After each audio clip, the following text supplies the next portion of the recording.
E aí galera, eu sou o Dinho Oliveira e esse é o meu canal. Hoje a gente vai dar continuidade àquela série Imigrantes, mas conhecendo agora a história do Janduí, um brasileiro gente boa que está desde 2014 nos Estados Unidos e ele vai dividir essa experiência com a gente. Bem-vindo ao nosso canal e ele vai contar um pouquinho da história dele. Saí do Brasil, mas o Brasil não saiu de mim. A Havaiana aqui, ó. Janduí, conta um pouquinho da tua história do início aí. Então, eu sou de Fortaleza, nasci em Maranguape, cresci no interior de Maranguape, mudei para Fortaleza, passei um tempo, fazia faculdade lá e quando cheguei nos meus 22, 23 anos, minha mãe já morava nos Estados Unidos e ela perguntou, antes de eu fazer meus 21 anos, ela aplicou para mim sem nem eu saber. Mas aí ela me avisou que tinha aplicado e tal, para me pegar os documentos para poder me mudar para os Estados Unidos. Tá, quando você fala de quando ela aplicou, da entrada no processo, é isso, né? Então, como ela já era cidadã americana, ela pode aplicar para que eu possa receber o Green Card eu estando no Brasil. O Green Card é um documento que lhe dá a permanência de trabalhar, morar nos Estados Unidos. Só que quando eu estava no Brasil, eu estava com meu passaporte brasileiro, eles lhe dão um visto temporário de 1 ano, que é um visto que você pode permanecer no país e trabalhar no país, só que está no seu passaporte. Então, quando você faz a imigração do Brasil para os Estados Unidos, que eles veem esse visto no seu passaporte, eles lhe dão um prazo de 1 ano a mais. E no processo de imigração lá, eles colocam por várias salas ao mesmo tempo, você vão lhe entrevistando tudo de novo para ter certeza que é tudo verdade, o que aconteceu, os papéis que você submeteu, se é verdade e tal. Depois que você faz tudo isso, eles lhe avisam, o seu Green Card está chegando na sua casa no período de 1 mês a 6 meses. E foi um processo rápido de quando a sua mãe aplicou até você conseguir o Green Card?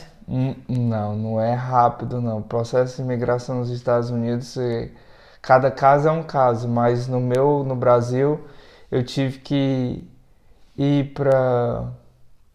Primeiro que eu tive que provar todas as minhas vacinas, e na hora que provar as vacinas, tem vacina que a gente não toma no Brasil, porque não é necessário, e tive que tomar, então... Antes de ir na imigração, teve um dia lá que eu fui tomar vacina, eu tive que tomar quase 4 vacinas ao mesmo dia. Saí de lá com o braço duro. Para poder provar que eu tinha recebido e tal. Tive que viajar para o Rio de Janeiro para poder ver um médico que os Estados Unidos necessita para provar tudo direitinho, tem que fazer exame de doenças sexualmente transmissíveis, tudo isso você tem que fazer. E depois disso você vai na imigração lá no Brasil, que é a embaixada americana, entrega todas as papeladas, eles fazem a entrevista com vocês e por incrível que pareça na entrevista eu não falava inglês e minha mãe estava lá comigo, ela tinha viajado dos Estados Unidos para o Brasil. E acabou que primeiro ele fez todas as perguntas para minha mãe em inglês, porque ele sabia que eu não falava inglês. E depois fez todas as perguntas para mim em português para ver se batia. Todo esse processo da entrevista foi no Rio de Janeiro? Isso, no Rio de Janeiro. Eu viajei para o Rio de Janeiro para fazer isso lá. Passei acho que 2, 3 dias no Rio de Janeiro. Então, vocês fizeram a entrevista, ele viu se estava tudo certo, vamos ver se esse rapaz está mentindo ou está falando a verdade, vamos ver se a história dele bate com a da mãe. Depois que acabou a entrevista, o que rolou? Então, depois que acabou a entrevista, ele falou que do jeito que tudo foi feito, provavelmente você está aprovado, mas eu não posso lhe dar resposta nenhuma agora. Mas a gente vai reter seu passaporte. Em caso você seja aprovado, a gente manda para você de volta com o visto estampado nele. Não é dado na hora a resposta. Nossa, é uma apreensão da porra então, né? Não é dado na hora. E a pior parte é que para dar de mãe para filho, o filho não pode passar de 21 anos. E tu tinha quantos? Então, eu já estava com 21, mas o que acontece é que minha mãe já tinha aplicado antes de eu fazer 21. Então, o que conta é a data da aplicação. Porém, se fosse negado, eu não conseguiria aplicar mais. Depois de quanto tempo que chegou a notícia de que tinha dado certo depois da entrevista? Se eu não me engano, meu passaporte chegou pelos Correios depois de quase um mês. Lá em Fortaleza. Lá em Fortaleza. Que eu ainda morava em Maranguape nessa época. Sua mãe já tinha voltado para os Estados Já. Unidos? Ela veio só para fazer essa entrevista comigo. Chegou o Green Card com passaporte. Depois de quanto tempo você viajou para os Estados Unidos? Não chegou o Green Card, ela chegou o passaporte brasileiro com tipo um visto estampado, pregado no seu passaporte. E lá tem dizendo que é válido por 6 meses. O que acontece? Quando você recebe esse visto, você tem 6 meses para entrar nos Estados Unidos. Se você não entrar, esse visto não será mais válido. Só que assim que você entra, que você está passando pela imigração dos Estados Unidos, eles carimbam, faz uma anotação e risca a data de validade que veio nele e acrescenta validade de 1 ano, que é o período que às vezes pode demorar que seu Green Card chegue na sua casa, ou teve alguma coisa que eles vão atrás de você para ver o que não está batendo. Por isso que às vezes eles dão de até 6 meses para você receber seu Green Card. Na imigração, foi tranquilo quando você chegou? Foi até tranquilo, porque a pessoa fica nervosa, mas eu sempre relaxo, eu não me estresso com as coisas. Não sou muito de se estressar, assim, eu estando sozinho, não me estresso. Quando a gente chegou lá, eu tive até a sorte que no primeiro rapaz que eu fui falar, o policial de imigração, ele falava português. Foi, conversou comigo, tal, me explicou tudo o que ia acontecer. Ele me levou para uma sala. Eu passei por umas 10 portas. A famosa e temida salinha que os brasileiros só de ouvir arrepia até o dedo do pé. Eu passei por umas 10 portas e eu fiquei eu via gente lá chorando porque tava um corredor com uma salinha pequena e via que aquelas pessoas ali estavam detidas ali. Eu digo, pô, tô indo pro caminho errado aqui. Mas o fato de você estar com visto já te deu uma segurança? Já quando você foi passar dentro, você falou, deu cagaço, tô ferrado. Já me deu um pouquinho de segurança, porque ele me explicou, a gente vai passar por essa sala, não se assuste, porque tem gente lá detida no momento, porque já foi deportado dos Estados Unidos e tentou entrar de volta, eles vão ser deportados de novo. Não se assuste, você não está indo por esse local, você vai passar por lá. Aí ele te tranquilizou. Sim. Já. Aí passei por esse local e tal, me levaram para uma sala, ele me deu uns papéis lá para me ler, e assinar, dizer que eu não estava mentindo em nada, que todas as minhas obrigações que eu estava entrando no país. E uma das obrigações que ele me falou foi, assim que eu chegar, eu teria que ir nos Correios nos Estados Unidos e fazer o alistamento, como a gente faz no Brasil, né? Do Exército. Fazer o alistamento do Exército, voluntariando para eles fazer, se tiver guerra, alguma coisa, ele pegar meu nome e colocar na lista. E se eu não fizesse e algo acontecesse, poderia ser uma multa de $500 mil ou 10 anos de cadeia. Vamos alistar, né?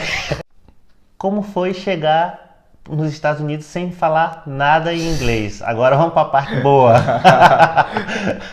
Acho que essa foi a pior parte. Porque as pessoas chegavam para mim e falavam hi, e eu ficava, tá falando comigo? Não quero que nem fale comigo não, porque eu não tô entendendo nada que tá falando não. As pessoas chegavam e falavam, como que foi a viagem? Eu olhava pra minha mãe assim, o que tá perguntando? Não entendia o básico do básico, porque o que acontece? A gente estuda no Brasil, mas quando chega na hora de escutar o americano falando, ele fala muito rápido com as palavras todas juntas, como a gente fala no Nordeste. Quando foi que você arrumou seu primeiro emprego? Depois que você chegou lá? Então, primeiro eu cheguei em março de 2014. Cheguei em março de 2014 primeiro. Quando nesse processo eu sempre falava com minha mãe, eu quero estudar inglês, eu quero estudar inglês, eu quero estudar inglês. Aí ela, mas a gente está procurando você em tal e não consegue encontrar. E lá nos A língua era uma limitação para o emprego? Sim, porque tudo você precisa em inglês. Por mais, tipo assim, por mais que você consiga comunicar com vários locais que falam espanhol, que falam português, mas muitas vezes você vai trabalhar num local que só fala inglês, que foi o primeiro local que eu trabalhei. Porque na verdade os brasileiros que chegam sem inglês faz o contrário, né? Procuram um lugar para trabalhar que não precisa falar muito ou que seja com brasileiros, né? Isso. Mas eu fiz o contrário, que foi o que me ajudou, porque o que aconteceu? Eu conheci uma pessoa lá, um amigo meu, nos Estados Unidos, na Flórida, e eu conheci ele lá e tal. Eu peguei e falei, tô procurando local para estudar. Ele, tem um negócio chamado ESOL, que lá na Flórida é chamado English as a Second Language, é tipo inglês como a segunda língua. E é praticamente de graça, qualquer pessoa pode atender, não precisa, eles não fazem cheque imigração nem nada. E você paga uma taxa ali de $30 pelo semestre. Tá, então explicando bem, isso, o que você está querendo dizer é que, tipo, se tiver um imigrante legal e quiser fazer, poderia, porque eles não checam a imigração. Eles não checam. Mas o que aconteceu? A gente rodando e tal, e várias escolas tinham esse ISOL. E várias escolas ia começar muito tarde, começava lá para novembro, e eu encontrei uma escola, começava em junho, mais ou menos assim. Eu falei com minha mãe, quando eu fazer 3 a 4 meses na sala lá, eu quero trabalhar. Aí eu comecei a conseguir um emprego numa concessionária, entregando peças de carro. Com 3 meses que estava estudando ou com 4? 4 meses. 4 meses estudando. Em torno disso. 4 a 5 meses eu consegui o trabalho. Mas quando você conseguiu o trabalho, ainda não estava fera no inglês. Ainda tinha muita dificuldade. Demais. E o pior é que a maioria das pessoas que trabalhavam comigo eram jamaicanos. Então já ia ouvir o inglês com sotaque, né? O inglês com sotaque pesado mesmo, que eles têm um sotaque bem diferente. Dezembro já estava mais ou menos bom no inglês, 8 meses. Quando foi que você se parou e falou assim, eu acho que já tô legal, Acho que até hoje eu não... Como eu trabalhava só na concessionária, meu inglês cresceu bastante relacionado a peças de carro, a comunicação sobre carro. Entendi. Quando chegava no dia a dia para conversar e sentar na mesa e conversar, assim, eu travava um pouco. Então, em torno de 6 meses de trabalho, eu estava um pouco mais confortável, conversava mais com as pessoas no trabalho. Sem falar que tinha uma ajuda especial também no serviço, né? Além da a sua mãe trabalhava lá, não era? Sim, eu trabalhava lá como vendedora de carro. A Dandara trabalhava lá também, né? Não, nessa época eu não conhecia a Dandara ainda. Fiquei lá e foi aí que, quando eu trabalhava lá fora, conheci a Dandara e ela foi trabalhar lá na parte de ligação, de atender ligação de cliente, e minha mãe estava trabalhando na parte de venda. Ficou lá até sair para a Army. Isso, acho que 1 mês depois que eu fiquei de férias, eu já viajei para Fort Leonard Wood. Depois que você chegou em 2014, quando foi a última vez que você foi visitar o Brasil? Ainda não fui, mas sempre, toda vida, já falei com minha esposa e tal, a gente quer ir, mas aí fica naquelas dificuldades disso, daquilo, que nem a gente acabou de ter uma filha agora, tive que viajar para os Estados Unidos, ela também, para ter a criança lá, que eu achei melhor ter lá, que ter mais suporte da família dela, da gente, do que ficar aqui só nós dois. Daqui a alguns anos, vamos dizer assim, pensa em ir para o Brasil, voltar para o Brasil ou não? voltar para viver lá assim, não. A insegurança tá muito forte lá em questão de... Certo que todo canto tem perigo, nos Estados Unidos é perigoso também em alguns locais, mas eu me sinto mais seguro nos Estados Unidos. Então, espero que a história do Janduí sirva para você. Espero que daqui você consiga tirar alguma coisa. Espero que te ajude. E se eu deixei de conversar alguma coisa, deixe nos comentários. Não esquece de deixar seu like e se inscrever no canal, que isso ajuda muito no crescimento do canal. Quer falar alguma coisa? Lembrando que nos Estados Unidos não é só moleza. Muito obrigado, meu amigo. Fica com Deus. Abraço para Dandara. Abraço para Analice. Todo mundo aí que me segue. Um abraço, fiquem com Deus e até mais. Falou.